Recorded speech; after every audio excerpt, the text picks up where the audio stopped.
حق ہے علی حق ہے علی علی جدھر حق ہے ادھر مولا، جدھر حق ہے ادھر مولا، جدھر مولا ادھر حق۔ میں آپ تک پہنچانا بھی نہیں چاہتا وہ باتیں، لیکن وہ جو باتیں کہتے ہیں وہ خود اس بات کی دلیل ہے کہ علمی اعتبار سے ان کے پاس کوئی بات نہیں ہے۔ اس میں بھی انہوں نے کہا کہ پوری شیعہ تاریخ کے سب سے بڑی مرجعیت آغا خوئی کی تھی، جو ہمارے زمانے کے تھے، اس لیے ہمیں ان کو اتنا اندازہ نہیں ہوا۔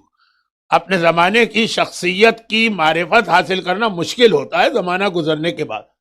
اب شیخ طوسی، علامہ حلی، شہیدین یعنی شہید اول و شہید ثانی، بڑے بڑے مراجع، لیکن وہ جو اتنا سخت مخالف اور سب سے زیادہ وہ دشمن آغا خوئی کی ہیں، ایسے ایسے ان کے بارے میں وہ کلپ بنا رہے ہیں، لیکن شخصیت اتنی عظیم ہے کہ خود کہتے ہیں کہ پوری شیعہ تاریخ میں ایسا مرجع کوئی نہیں گزرا۔ ہم لوگ ان کی تقلید میں باقی ہیں، یعنی میں بتا یہ رہا ہوں کہ اتنا ریسنٹ۔ ان کا ایک بہت مشہور واقعہ، میرے استاد ان کے شاگرد تھے، انہوں نے بھی سنایا اور عربی میں بھی آپ کو کئی کلپ ملے گی۔ زمانہ وہ زمانہ ہے کہ جب اتنا زیادہ یہ سیکیورٹی کے پرابلمز نہیں تھے، بڑے آرام سے مراجع سے لوگوں کی ملاقات ہو جاتی تھی، بلکہ ہر مرجع خاص ایک دن میں وقت رکھتا تھا جہاں اس کا گھر کھلا ہوتا تھا، جس کا دل چاہے چلا جائے۔ جرمنی کا ایک نوجوان آتا، یعنی بالکل ہمارے زمانے کا واقعہ سمجھ لیجیے، اور آنے کے بعد اپنا ایک فقہی پرابلم پیش کرتا۔ میں جرمنی میں رہتا ہوں، میرے ساتھ میری بہن بھی رہتی ہے، اس کا وہاں انتقال ہو گیا، چنانچہ اچھا، اور اس کی وصیت تھی کہ مجھے نجف میں دفن کرنا۔ پورا خاندان نجف میں رہتا تھا اور اس وقت بھی رہ رہا تھا۔ یہ دونوں بھائی بہن پڑھنے گئے ہوں گے کہ جو بھی ہوگا، ابھی ساری تفصیلات فضول ٹائم آپ کا ویسٹ کر رہا ہوں، تو مر گئی، وصیت تھی، میں اس کی میت کو لے کے آیا، میں نے اس کو دفن کیا، اور میری فلائٹ ہے ابھی دفن کر کے آ رہا ہوں، آدھا گھنٹہ پہلے میری فلائٹ ہے۔ میں ہوٹل میں گیا، سامان جمع کیا، دیکھا میرا پاسپورٹ نہیں۔ وہ پاسپورٹ میں ہر وقت اپنے ساتھ رکھتا تھا، ایک زمانے میں تو ان پاسپورٹس کی بہت اہمیت تھی، اب آپ کے پاس خود یہ پاسپورٹ ہے تو آپ کو اس کی اہمیت کا اندازہ نہیں، یہ ہے شاید، خیر۔ تو خلاصہ یہ ہے کہ پاسپورٹ ساتھ رکھتا تھا۔ اب مجھے یاد آ رہا، یا خیال ہو رہا کہ شاید جب میں میت کو دفن کر کے قبر سے باہر آ رہا تھا تو پاسپورٹ قبر میں گر، آدھے گھنٹے کے بعد میری فلائٹ، یعنی مجھے ایئرپورٹ پہ جا کے رپورٹ کرنا، اور فلائٹ ہے میری ابھی، اور میں بڑی مشکل سے ٹائم نکال کے آیا ہوں، مجھے فوراً پہنچنا ہے اپنی ڈیوٹی پر۔ اب فقہی مسئلہ یہ کہ کیا اس حالت میں اجازت ہے کہ قبر کھودی جائے؟ قبر کا کھودنا حرام۔ ایک دفعہ مسلمان کی قبر کی بات، جس کو عربی میں کہتے ہیں نبش قبر، وہ حرام، لیکن 4 یا 5 موقعوں پر اجازت ہوتی ہے قبر کھودنے کی۔ تو وہ تو اتنی ڈیٹیل نہیں جانتا ہے کہ 4-5 موقع کیا ہوتے ہیں، وہ تو سیدھا اپنا مسئلہ لے کے آیا کہ میرا پاسپورٹ گر گیا قبر میں اور مجھے جانا ضروری۔ اب کیا اجازت ہے کہ میں قبر کھود سکتا ہوں؟ اور ابھی آدھا گھنٹہ ہوا ہو۔ اب وہ موقع جہاں پر اجازت ہے قبر کھودنے کی، اس میں یہ شامل ہے، یعنی اس موقع پہ اجازت مل جاتی۔ وادی السلام کے قبرستان میں آپ کو معلوم ہے کہ پچھلے چند سالوں میں 4-5 سالوں میں کتنی قبریں ان کو ختم کرنا پڑی، کھودنا پڑی۔ تو بہت بڑا پہلے ان کو بورڈ لگانا پڑا جس میں تمام مراجع کے فتوے لکھے تھے کہ اس وجہ سے یہ قبریں ہم صاف کر رہے ہیں اور کھود رہے ہیں، کہ مراجع نے اجازت دی ہے 6 مقام پر، ان میں یہ بھی شامل، ورنہ تو ایک مسئلہ ہو جاتا ہے ہمارے لوگوں کے لیے جن کے پاس معلومات زیادہ نہیں۔ خیر، تو کیا اجازت ہے؟ فقہی مسئلہ ہے، میں کچھ زیادہ شریعت جانتا نہیں، یس یا نو۔ آقا خوئی نے کہا اجازت جاؤ، بلکہ احتیاط کرو کہ بس اتنا سا، جب جہاں سے قبر سے نکلے تھے عموماً 35 سے نکلتے ہیں نا، بس تھوڑی سی قبر کھودنا ہو، پاسپورٹ لاؤ، خیر وہ چھوڑی۔ وہ گیا اور آیا، اور انتہائی گھبرایا ہوا اور پریشان۔ ایسے واقعات بہت ہیں کتابوں میں، لیکن کوئی ہے 1000 سال پرانا، کوئی ہے 1200 سال پرانا، کوئی ہے رسول کے زمانے کا، یہ میں کہہ رہا ہوں اپنے زمانے، اور کہہ رہا ہے کہ جس وقت میں نے قبر کھودی پاسپورٹ تو نظر آ گیا مجھے کونے میں پڑا ہوا، وہ تو فوراً اٹھائے، لیکن میں نے اپنی بہن کی عجیب کیفیت دیکھی۔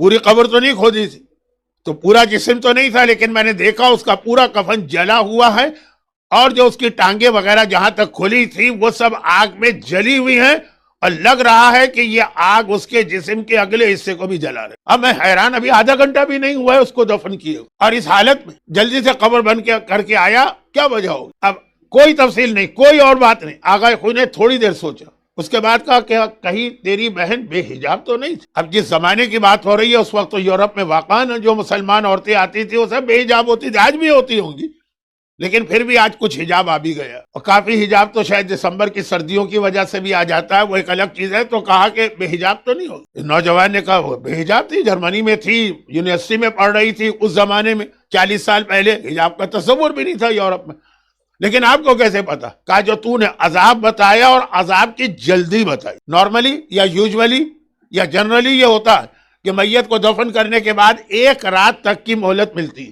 اس کے بعد پھر عذاب آتا ہے، تو نماز وحشت، صدقہ، بہت سارے احکامات ہم کو دیے گئے ہیں تاکہ وہ عذاب آنے سے پہلے ہی میت کے لیے ہم سہولت و آرام مہیا کریں۔ لیکن بعض گناہگار ایسے ہوتے کہ ابھی قبر میں پہنچے بھی نہیں اور یہ عذاب شروع ہو جاتا ہے۔ نوجوان نے کہا ہاں میری بہن حجاب تو نہیں مانتی تھی، وہ تو وہاں اسی طرح تھی جیسی باقی لڑکیاں، کہا یہ اسی کی سزا ہے۔ پھر اس نے بعد میں پوچھا میں کیا کروں، تو اس کو دوسری چیزیں بتائیں۔ تو یہ عذاب خدا جن گناہوں کی وجہ سے اتنے جلدی آتا۔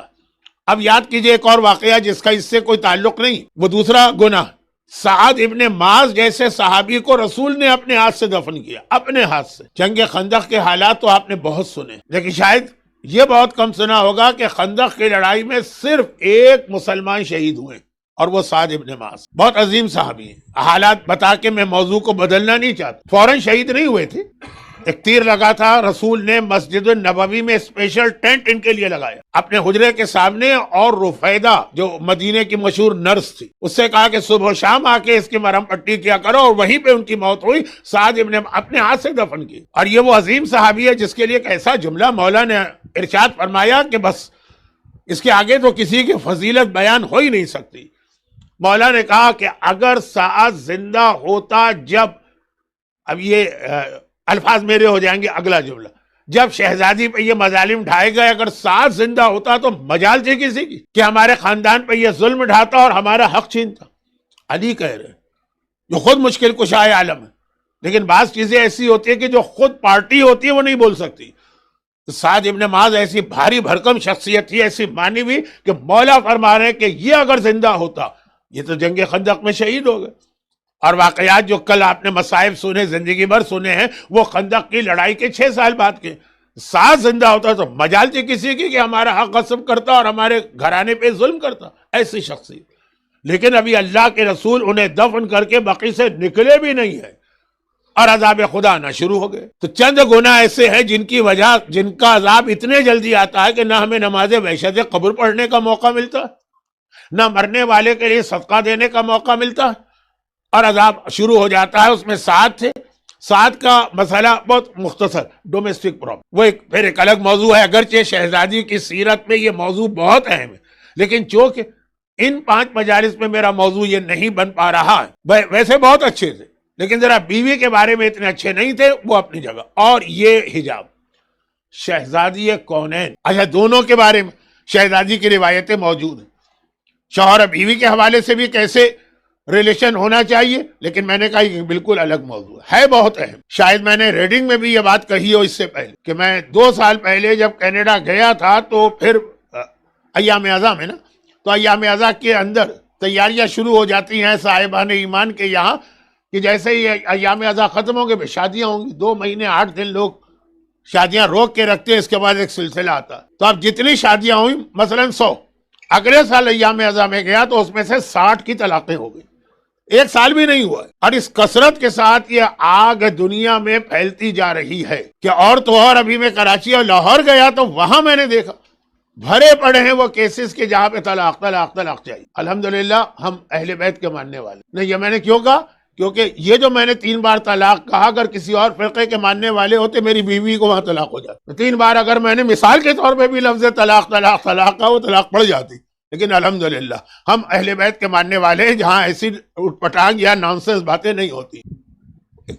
جنگل کی آگ، اور یہاں پہ ایک جملہ میں صرف اس لیے عرض کر دوں کہ آپ کو اندازہ ہو کہ مسئلہ ہے کتنا اہم۔ امام خمینی کا ایک جملہ تھا جس وقت شاہ ایران نے یہ قانون بنایا تھا کہ جس طرح مرد کو حق طلاق ہے اس طرح عورت کو بھی ہے، لیکن اس کی کچھ فقہی تفصیلات ہیں وہ اپنی جگہ۔ تو ان کا جملہ یہ تھا کہ یہ ہمارے خاندان کو توڑنے کی، یعنی فیملی لائف، اس کو تباہ کرنے کی کوشش ہے، جس کے نتیجے میں اسلام جو ہے وہ تباہ ہوتا ہے۔ خاندان اسلام کا بیسک یونٹ ہے۔ علی حق ہے علی حق ہے علی علی ہے جدھر حق ہے ادھر مولا، جدھر حق